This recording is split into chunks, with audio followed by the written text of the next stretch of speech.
and how we need to geopolitics and how we need to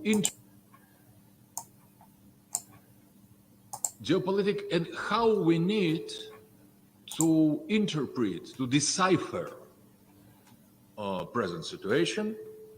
There are many levels and many possibilities. Today, everybody is obliged to take a side. If we accept Russia is right, so let us repeat Russian propaganda. If we are on the side of the West, that means immediately that Putin is criminal, all Russia is wrong, Russian people is barbarians supporting such regime. So everything follows from our moment of taking of position. There are only two positions, no three. So it is difficult to stay neutral in that situation, but I will try. Not maybe neutral, because I'm not neutral at all, but I would prefer to put the situation in some context, not to give arguments of Russian part, you know them, I presume, not defend against accusation of the Western position, you know that much better.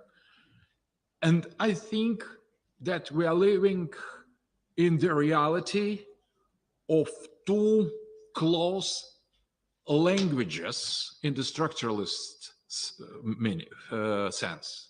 So there are two languages, foreign languages, without translation. Western language in the sense of structuralism, language against discourse. And all possible discourse is put in one language or in other language. So discourse depends on the language. And when there is the same language with different discourses, we could understand each other. When we have two languages without translation, so everybody hears only what is said in his or her language, and the speech of the other is similar to the black noise or white noise that is called white noise. So some sounds without a meaning. So when we are in the language of the West doesn't hear and doesn't want to hear anything from the language of the Russia. And the language of the West is almost the language of the world. So we are isolated and nobody is going to hear us. Good.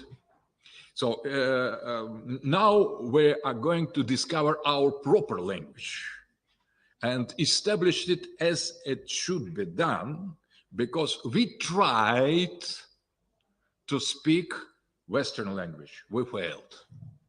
Nobody understand what was said in our Russian version of broken English.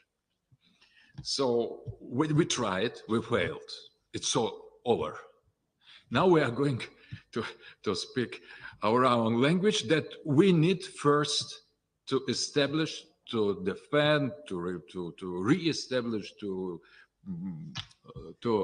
create in the new condition, because for too long, we tried to do impossible thing, to the part of the global civilization. We are not the part of the global civilization. We are civilization by ourselves. Huntington was absolutely right. Fukuyama was, with whom I have very interesting discussions, by the way, was absolutely wrong. There are civilizations with great S. and the end, in the end, and one of them is Russia. And we had no other possibility to prove that Huntington was right without attacking Ukraine. It's sad to say, but it's probably us we start this conflictual situation in order to be heard. And after that, all dialogue on this, on the premise of the existence of a global civilization, is broken apart. So now we are isolated island. Russia is island. It is not the part of the world, it's big island, big isolated island. So, and here we come to the geopolitical understanding, geopolitical science.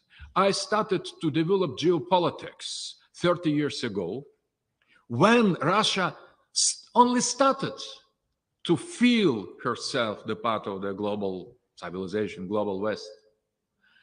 And everybody was optimistic, becoming the part of this humanity, civil rights theory, human rights theory, this global world. We entered in this process.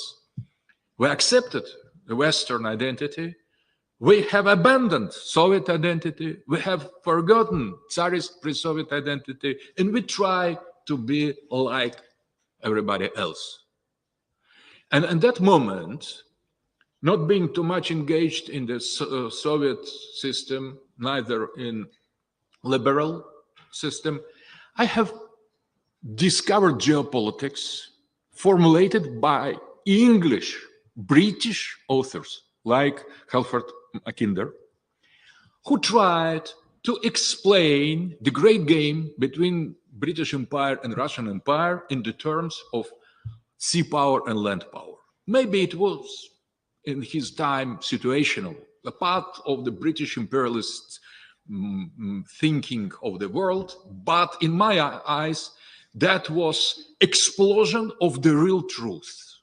And after that, I followed Mackinder, and I have discovered that we had Eurasian movement in the 20s in the West among white immigration. There was German school of geopolitics. So geopolitics was the tool to decipher the world we were in the beginning of the 90s. From that moment, I started to develop Eurasian School of Geopolitics and Russian Geopolitical School.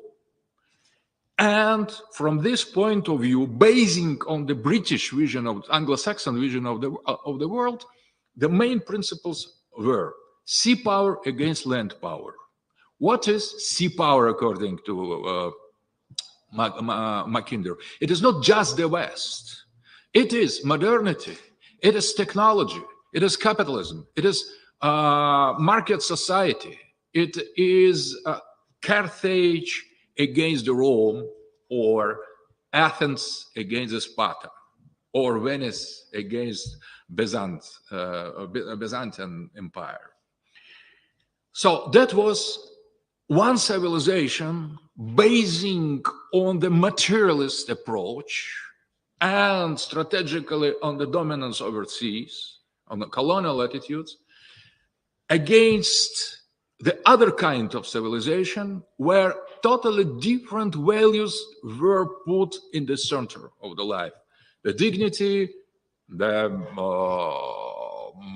military power, tradition, conservatism, national interests, families, religion, Christianity. So modernity against the tradition, inscribed in the space, in the historical space. That was geopolitics. And applying this methodology to Russia, I came to the conclusion that that explains everything that is now and will come.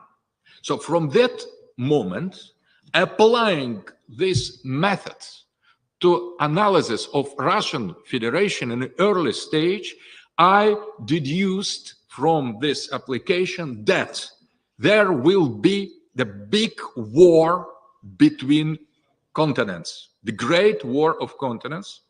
So confrontation between sea power and land power represented by Russia, by Heartland, sea power represented by modern globalist, postmodern liberal West.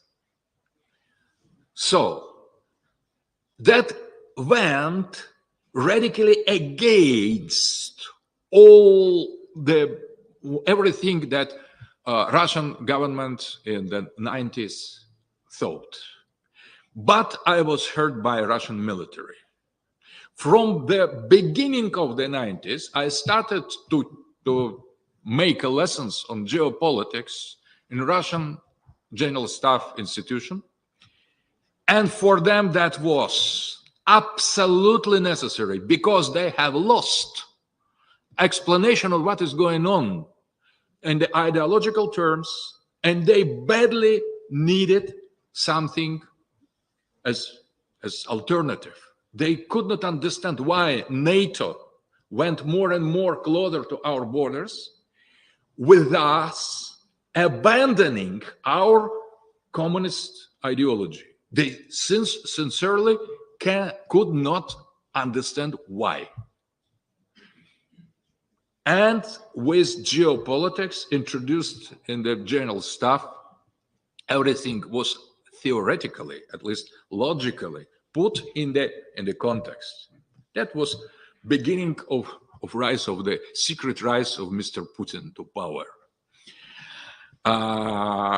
And now, 20 years, Putin tried to accomplish reaffirmation of the sovereignty of the land power and Heartland and Eurasia in a peaceful way. Nobody cared. Nobody cared. So he said that, nobody listened. He tried to put that in some geo-economical steps. Nobody nobody understood what he was doing. Finally, there is only one explanation of what is going on in Maidan, in Ukraine, in the post-Soviet space in general. The sea power took the momentum of the fall of the Soviet Union, and now we are approaching to our president's discourse, but in the context. And there can the sea power took the momentum of the fall of the Soviet Union in order to seize the control over the liberated space. It is not about ideology, race, ethnicity, or religion. It was just that geopolitical game, great game renewed once more. And in that situation, Putin, when he came to power, started to reverse the fall of the Soviet Union. Clearly, for him, it was the geopolitical catastrophe. Geopolitical, that is the key word. Geopolitical catastrophe, not ideological, neither national, nor ideological, nor racial or religious, geopolitical catastrophe. And this catastrophe consisted in the brute or root fact, imposing the control of the sea power on the territories around Russia that logically belong to the land power. There is no neutrality in geopolitics. So what we liberated, they took for themselves. Who they? Not the West, sea power. And Putin started to regain the control over post-Soviet space, following Brzezinski line. Brzezinski has said, Russia will not return to the independent sovereignty without reacquiring the influence over post-Soviet space, first of all, on Ukraine. So the fight for Ukraine approached from that moment, from the election of the Putin as historical leader of Russia, trying to defend our geopolitical interests. That is an explanation of what is going on now. But the sea power proceeded. They continued to try to take away from us the part of post-Soviet space. And when some leader of neutral or pro-Russian or not so anti-Russian as it was necessary came to power, as Yanukovych, for example, they started to overcome and put them down with any means. Regime change operation, Maidan. Putin has responded to Maidan by reacquiring Crimea and the part of eastern Ukraine. But that was enough. That was just defensive action of Heartland against sea power. And the borders were so critical for Russia that next stage of the conflict was inevitable. Absolutely by geopolitical logic. You know, I don't want, maybe you will discuss between yourself or with our other guest who started that. I don't want to enter in that discussion, who started. I try to explain why it started. It was it was put into reality. Why it happened? Why and not who started it? So, and what happened and what is happening now? So it is the fight between land power, very hardly damaged with the end of the Soviet Union, and still damaged after the fall of the Soviet Union, all these 30 years by pressure of the sea power. And there come the moment when counterattack began. The direct words of Zbigniew Brzezinski, with whom I met 2005 in Washington. And that these words were written in his book, Grand Chessboard. Without Ukraine, Russia cannot become once more the empire. With Ukraine inside of Russian zone of control, it will become empire once more.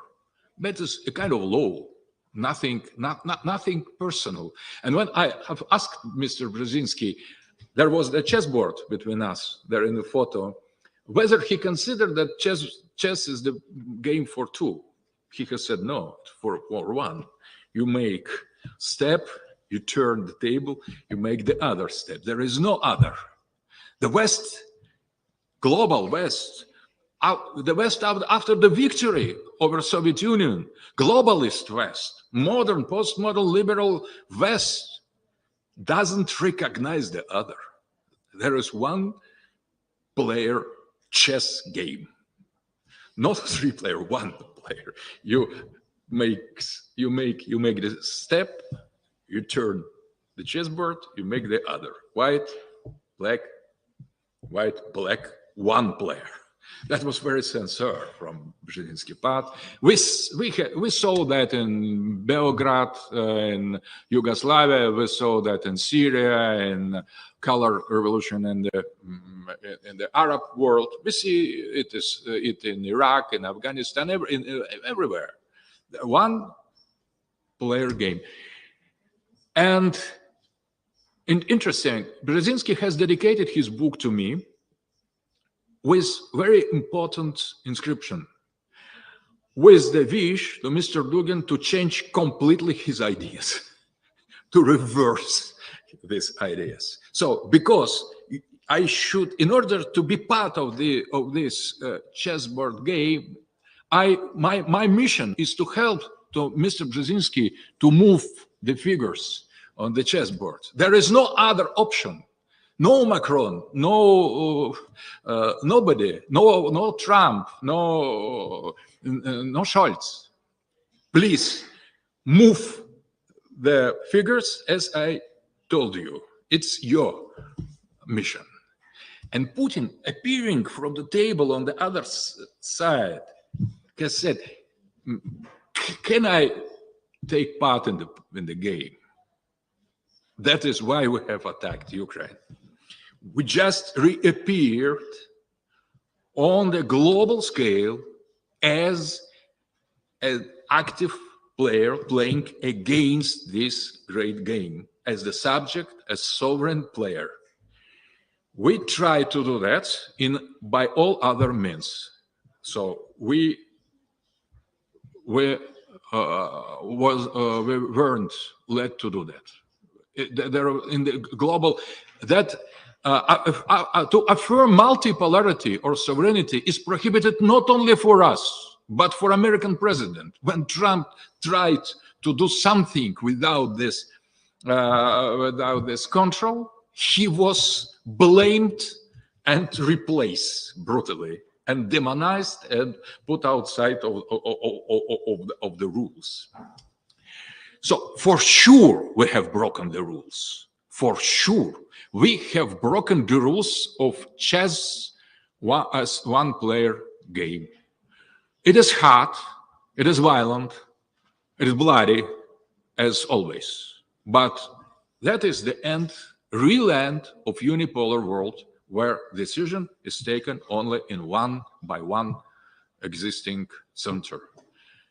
There is appearance of the second center, and at the same time there is an appearance, manifestation of the third center immediately. That is China, that has its own position, its own Ukraine in Taiwan, and its own sovereignty already put under question and more directly reaffirming. So welcome to the three polar worlds, with possibility to multiply the quantity, the number of poles, because it is not all. It's open possibility, and this possibility opens the window of opportunity for Europe to reaffirm its own geopolitical independence and sovereignty, not to be just mover of one Anglo-Saxon player. That is opportunity for India. That is for sure opportunity for Latin America, for Islamic world. And that explains the last meetings of Mr. Putin with Prime Minister of Pakistan, of the President of Iran, and his relation with China. So geopolitical vision of this war or military operation, special military operation in Ukraine is about that. It is about geopolitics.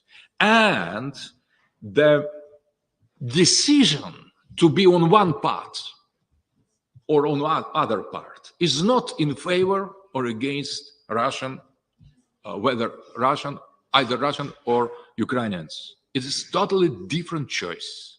It's totally different option.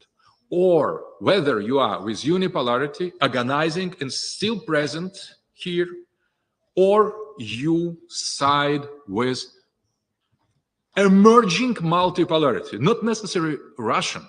It is not about bipolarity. Russia is too small now, too weak to afford bipolarity. We just defend our right to be one of the civilizations, one of the poles, accepting from the very beginning the existence of other sphere of influence, other poles, other civilizations. The number of accepted big players is not limited. It is up to humanity to define what humanity wants. So choosing the side now with the West, whether with the West, either with the West or with Russia, it is the choice between unipolarity and multipolarity, not with Russia. You could hate us, but if you love yourself, you somehow take some distance in front of the Western univocal indignation of what we have done. So history is like that. Putin is a less ideological motivated person that we could imagine. He is neither nationalist nor liberal nor communist. He is just geopolitician. He is realist, pragmatist. And what he has done was absolutely inevitable by the rules of geopolitics, if we accept that geopolitics is not the game of Brzezinski, one player game. That is the context. I finish here. So I could give the words to my colleagues or to answer your question, but start with Valery Korovin, the one of the leader of Eurasian International Eurasian Movement.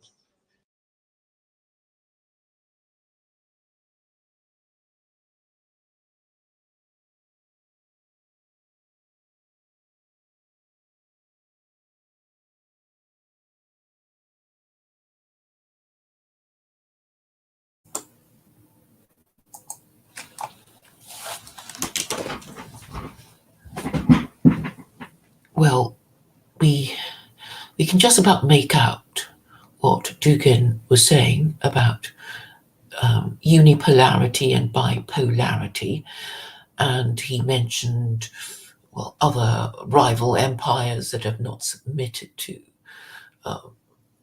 Washington's domination.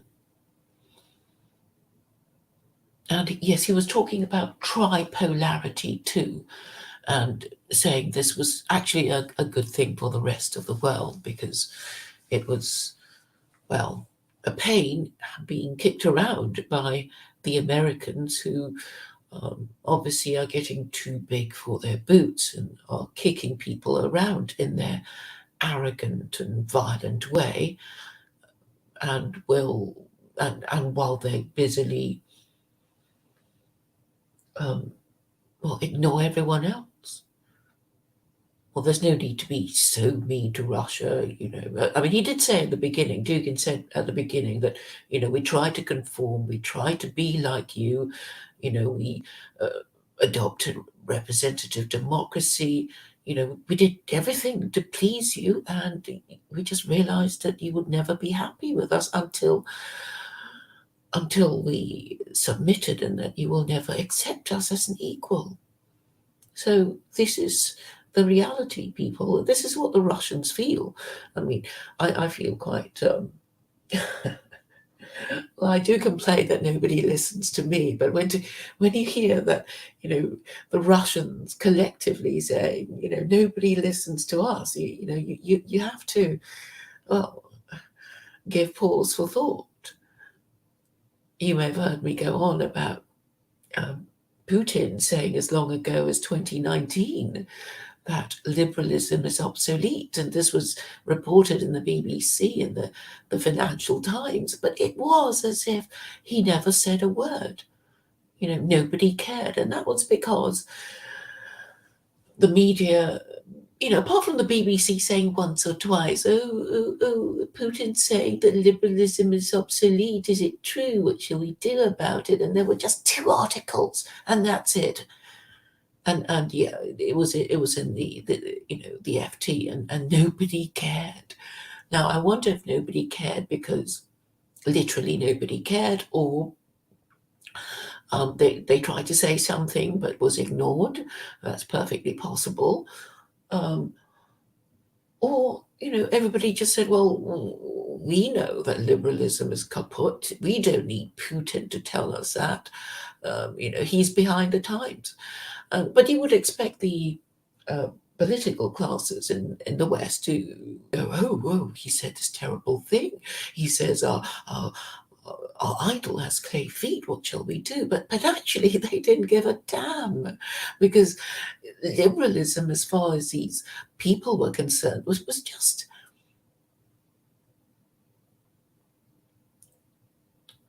a transparent wrapper, for any shit that they wanted it to hold. And it's like the sort of plastic bag that will hold, any of their shit. And they don't even care what liberalism or conservatism is. You won't be able to find a single public intellectual in the West prepared to defend liberalism, because it's basically indefensible. It's gay marriage. It is or it isn't conservatism. Is it the same thing? Who knows? Who cares? And in Australia, the Liberal Party is really the Conservative Party. They basically haven't done their ideological spring cleaning. So it's a complete mess, and it you won't find. I mean, not even AC Grayling can be hauled before the media to defend liberalism.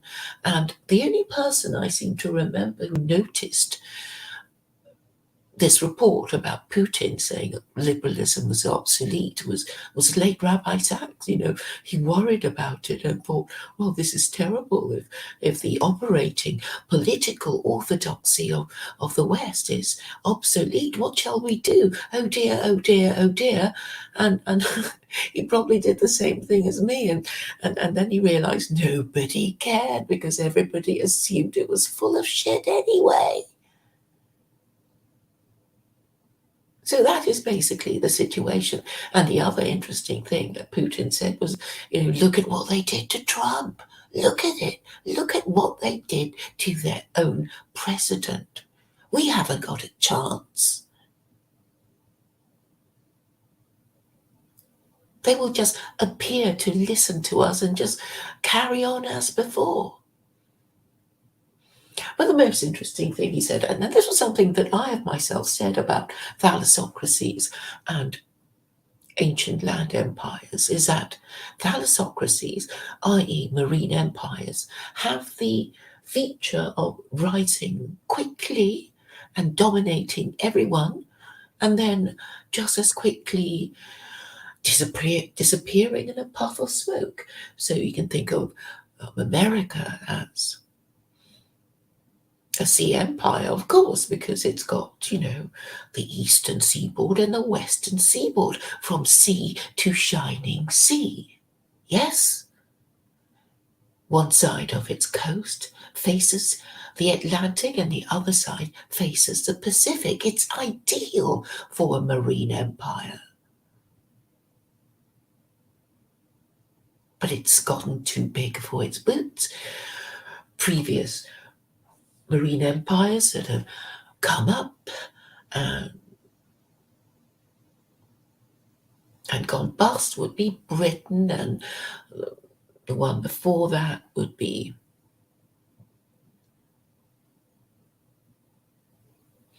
Spain, and the one before that, it would be Carthage. Yes, Carthage, destroyed by the Romans, and before that, Athens. So they didn't last very long. I mean, you just look at their history, land empires last much longer because they're always acquired by the hard way. And if you think of marine empires as running on a margin, you command the sea routes and the strategic points, and you control, trade routes and stuff, and then you can enrich yourself. And talking about that, remember what the First World War was about. If you're a British school child expected to learn about the causes of the First World War, you would be told that it was something to do with the Germans violating Belgian neutrality. But if you learned your history from somewhere else, you would know that it was really about the Berlin and Baghdad Railway. And the 21st century equivalent of that would be the Road and Belt Drive. This is really what is pissing off the Americans. the Chinese, trying to find a way around the American domination of the seas. So that's why America is getting so aggressive and it's made so many enemies.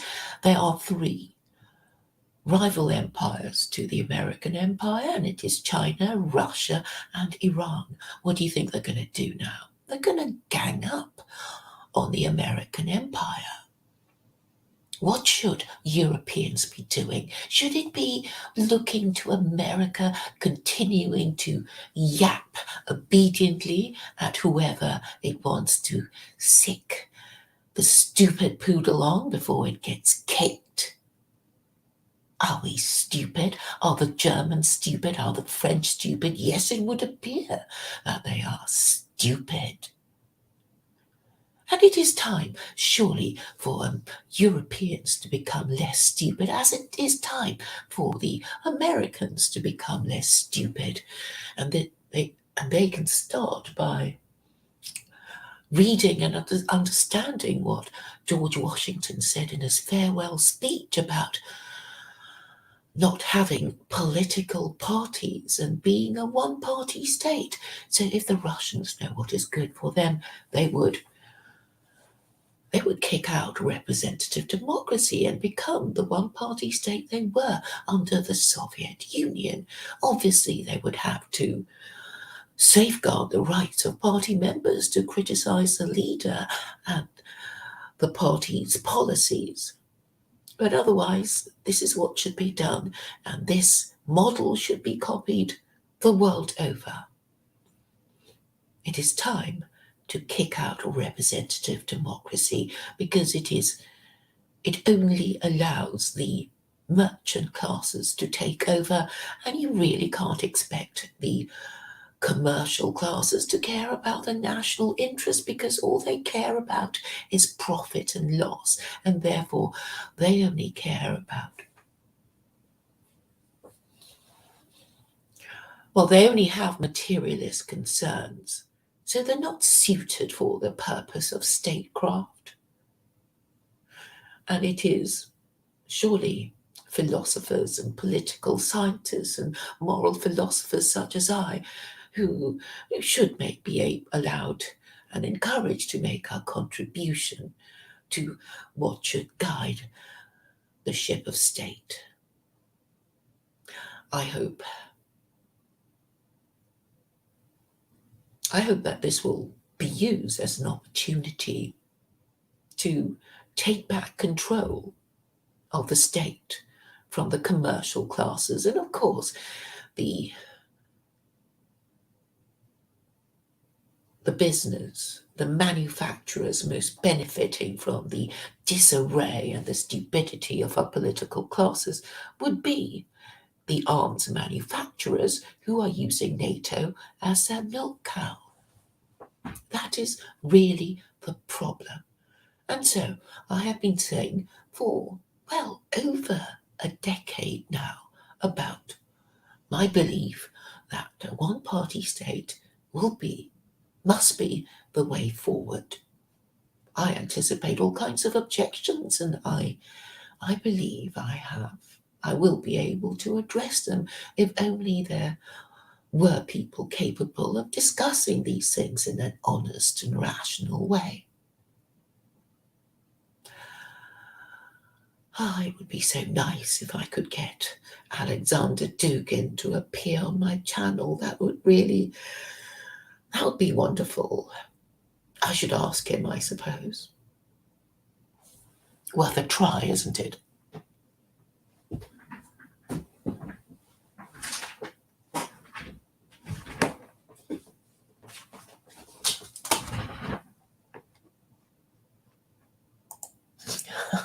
Stupid comment by Yayo Mama. He's calling Dugin anti-white now. What do you mean? Are the Russians white? Are you crazy? Are you crazy? The Russians are white. You can't accuse Dugin of being anti-white.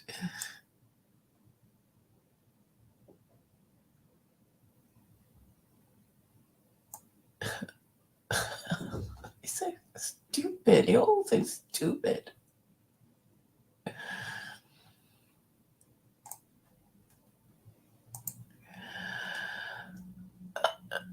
As you were listening, I mean, you may agree with me that Dugin's English is not the best, but what he said about univocal indignation of the Western media was, well, quite a good description of their univocal ignorance and arrogance and idiocy.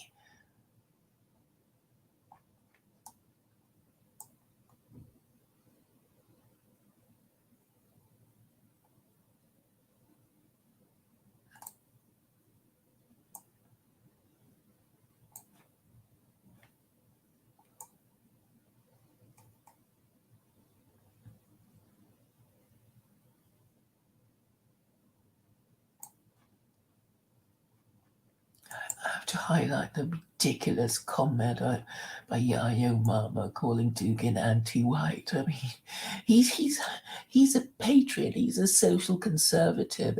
I know he wants to be Christian, but that, okay. So that's a problem with the Russians. That, you know, they're going to be wanting to be Christian, and I'm just saying, look, white people. Well, it's not just white people. I mean, any people who adopts Christianity basically have a problem, because if God exists and did indeed forbid idolatry and blasphemy, you're in deep trouble. You're in deep trouble.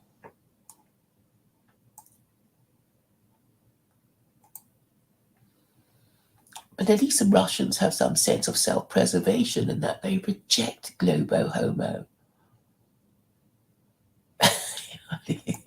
Someone to seduce Dugin. Is he married? Let's just have a look.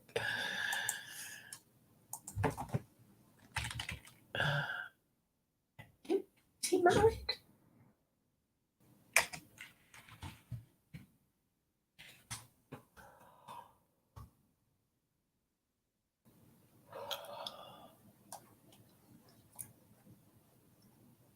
I remember looking it up. I seem to think that he's not married. We have no records of past relationships. That's okay.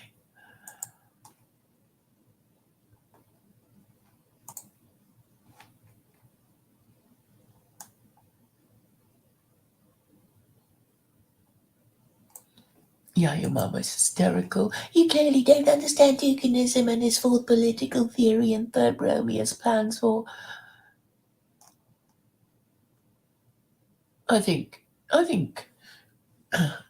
if I were in charge of Western diplomacy, I would soon sort this problem out, as well as promote secular Quranism for all, of course. So now would be the perfect opportunity for everybody to adopt secular Quranism using Islamic principles of international relations.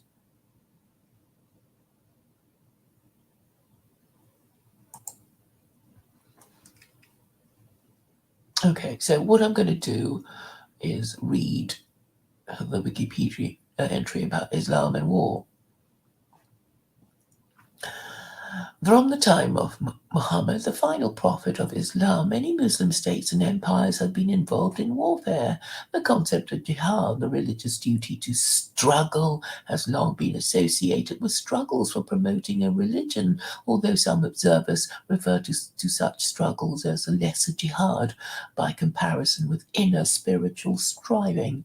Islamic jurisprudence on war differentiates between illegitimate and legitimate warfare and prescribes proper and improper conduct by combatants. Numerous wars of conquest. It's not in very good English, I'm afraid. I should go straight to Islamic military jurisprudence, because that's really what I want. Legitimacy of war, defensive conflict, offensive conflict. Good. That's what we want.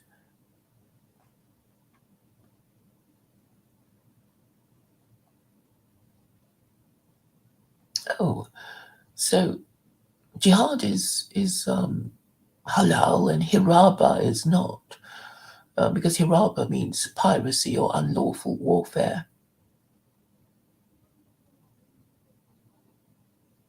So it comes under terrorism, rape, robbery, and all these illegal things. Muslims have struggled to differentiate between illegitimate and illegitimate wars. Fighting in self-defense is not only legitimate but considered obligatory upon Muslims according to the Quran. The Quran, however, says that should the enemy's hostile behavior cease, then the reason for engaging the enemy also lapses. Defensive conflict.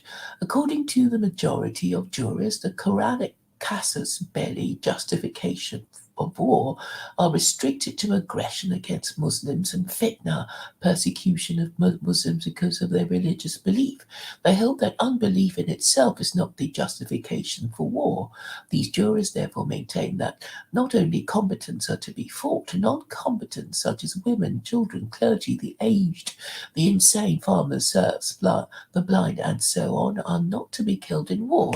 Thus, the Hanafi Ibn Najim states the reason for jihad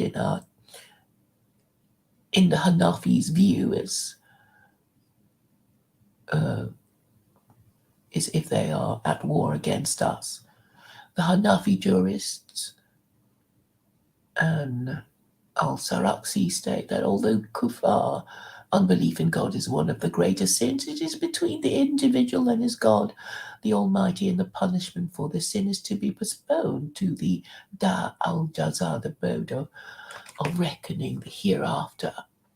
War, according to the Hanafis, can't simply be made on account of a nation's religion. Abdulaziz Sachedina argues that the original jihad, according to his version of Shi'ism, was permission to fight back against those who broke their pledges. Thus, the Quran justified defensive jihad by allowing Muslims to fight back against hostile and dangerous forces. I mean, obviously, it's only sensible that, if somebody invades you, allowed to, defend your territory. It'd be crazy not to. Now we come to offensive conflict. Muhammad ibn Idris al-Shafi'i, founder of the Shafi school of thought, was the first to permit offensive jihad, limiting this warfare against pagan Arabs only, not permitting it against non-Arab, non-Muslims. This view of al-Shafi'i is mitigated by the fact that an opposite view in agreement with the majority is also attributed to al-Shafi'i. So basically they can't agree.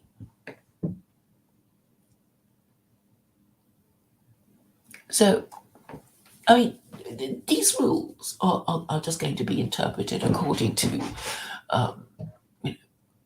it's like, what am I trying to say? People will find a reason to do something or not do something. It can be a stupid reason or it can be a perfectly good reason, but they'll come up with a reason, so don't worry about it. The Quran is just flexible enough. I mean, if superficial reading will make you think that only defensive wars are allowed. But I know there's a verse that says, well, if you think your enemy is about to break his peace treaty with you, then you can attack him. So there you go. So a good example would actually that falls under consideration would be the Nazi Soviet Pact. So obviously, I mean, the Soviets knew that Hitler was just waiting to, get a piece of their land, and they only negotiated that to buy time because they weren't ready to defend themselves. So they were basically buying time. And if you've ever played Risk, you would know that any treaty can be broken at will. So and this has been the case. In all forms of warfare. So to pretend to be, shocked and horrified that, Muslims are allowed to kill their enemy in battlefield, it's just typical of, the hysterical Islamophobes like Joe. So it doesn't forbid imperial war because, I've already said that, imperial wars require a different kind of preparation to defensive wars. It's just, psychologically and everything. You need to psych people up. You need to organize them into, well, you need to start a war party. You have to interest people in signing up to your war party, and then there will be booty to be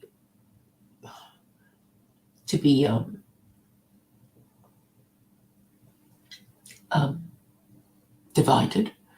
And so I imagine Islamic warfare would be, if you think you can do it, if you think you can take the next, wherever you want to take, and then also, this war party has to give 20%, a fifth of whatever the booty is, to the state. So that is how it works in Islam. So you'd get, the most enterprising people to organize their war parties, and it wouldn't be just sort of stupid Western politicians who, who've never been to war, thinking a war would be fun to have in their term of office as prime minister, so that they feel more of a man. These civilians who've never been to war. We don't want that sort of shit, do we? And for too long, you get these sort of stupid democratic politicians who think a little bit of war might help them in their election. And that was what happened in the First World War. Did you know there was a general election in 1915 that was cancelled? Of course it was cancelled. Most Westerners don't know the half of it, of how they have suffered because of their stupid democratic elections. And that's why they should, kick it out. It's done nobody any good. It's only caused vulnerabilities, security vulnerabilities, because democratic politicians are so easy to bribe.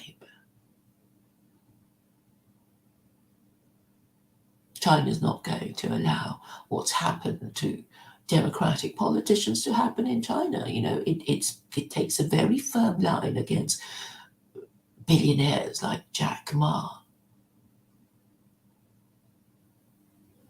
The Chinese Communist Party will never be beholden to corporate interests, because it will never have elections in the stupid way that the West does. And then in the end, they just ignore the result, it's been said.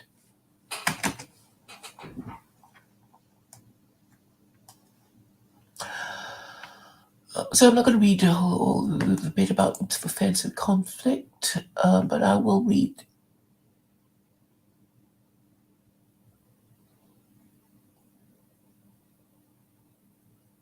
okay, it's not really very clear. There's no point reading it.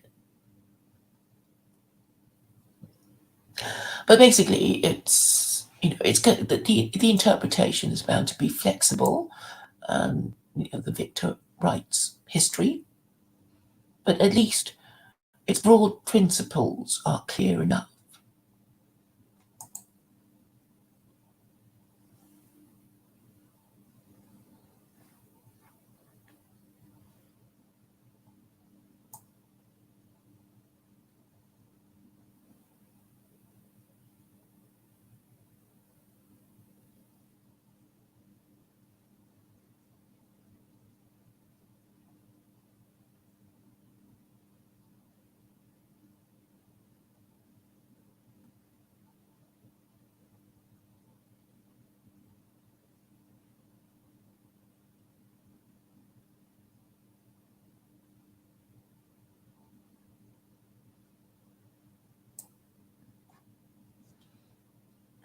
And Jones, I've never discussed the Ottoman invasion of Europe.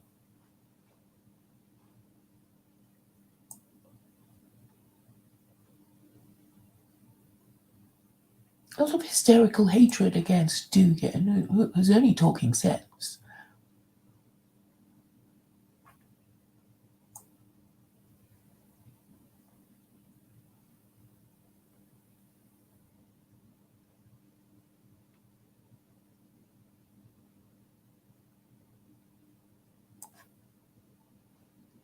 All right, I've said what I wanted to say on the subject of the geopolitical background to this conflict. I think everyone adopting Islamic rules of warfare and international relations would make the world a more peaceful place. Obviously, Christianity, with its inferior scripture, offers no guidance on the subject of international relations, and we know that Jesus didn't really get up to very much other than to overturn a table and then get himself worshipped after he was accused and convicted of blasphemy. But it's not really much of an achievement if you compare Muhammad, who actually led men into war and was a political and military leader, who had wives and children and died a natural death.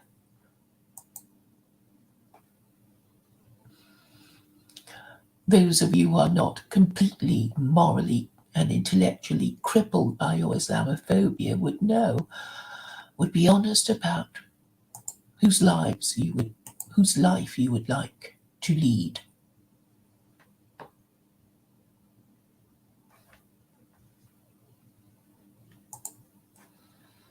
What do I think of enslaving greedy merchants? Well, I don't want to take anybody's property just because, they've been a bit annoying. But I know that governments in the past have just helped themselves to the property of wealthy people. The Romans did it in their proscriptions. And even Western governments kind of do it indirectly through taxes, such as inheritance tax. So,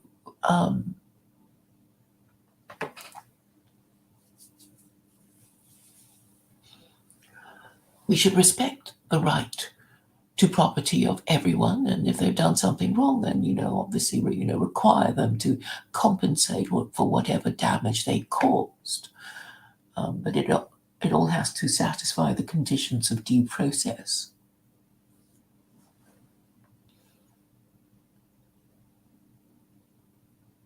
But the point is really to take politics out of the hands of very wealthy businesses, because they have the power to bribe politicians into doing what they want.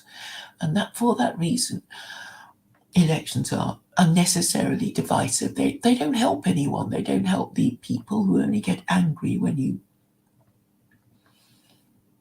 present them with a false choice and of policies, and then you don't give them what they want anyway. So there's no point doing it, and it becomes increasingly hard to manage because you have to pretend to care about the people and schmooze them, and then make promises you don't intend to keep, and then you have to break your promises to them, and it makes them angry and cynical and hate you, and you might as well give it up, really. I mean, there's just no point. It actually makes the lives of politicians harder. And I'm sure a lot of politicians would actually like to be able to stick to their principles if they had any to begin with.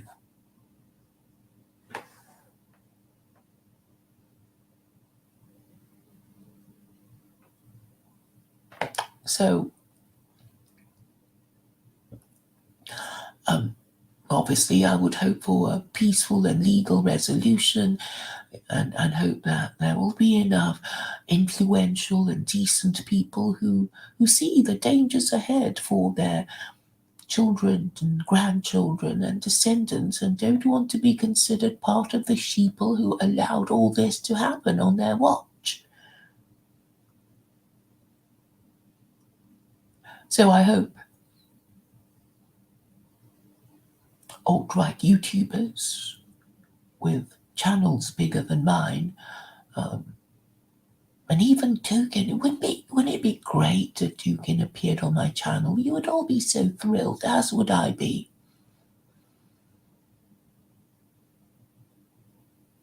Because actually, a lot of what he says is not really that clear, is it? he has. I mean, in a way it is, but, it'd be nice to hear some more. So, yeah, okay. Well, I've said all I wanted to say, so thank you all for coming by.